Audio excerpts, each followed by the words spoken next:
ईरानी सदर के दौरा कराची के बाद शहर भर में आम तातील के बाद अब ड्रोन उड़ाने पर पाबंदी लगाने का फैसला किया गया है।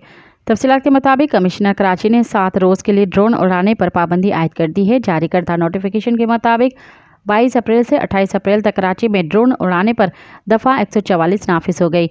कमिश्नर कराची की जानिब से कहा गया है कि ड्रोन उड़ाने वालों के खिलाफ कानूनी कार्रवाई की जाएगी। एडिशनल IG कराची की सिफारिश पर दफ़ा 144 नाफिज की गई है। गैर मुल्कियों पर हालिया हमलों के तनाजुर में ड्रोन कैमरा के इस्तेमाल पर पाबंदी आयद की गई है। पाबंदी कराची मेट्रो पुलिस के तमाम हदूद में लगा दी गई। अहम तनसीबात की हिफाजत के लिए पाबंदी आयद की गई। ड्रोन के इस्तेमाल पर तमाम SHOs को दफ़ा 144 के खिलाफ वर्जी करने वालों के खिलाफ सेक्शन 188 PPC के तहत मुकदमा दर्ज किया जाएगा। मज़ीद ख़बरन ऐं तफ़सीलात लाइ विज़िट कयो असांजी वेबसाइट www.awamiNewsHD.com ऐं ॾिसंदा रहो अवामी न्यूज़ HD।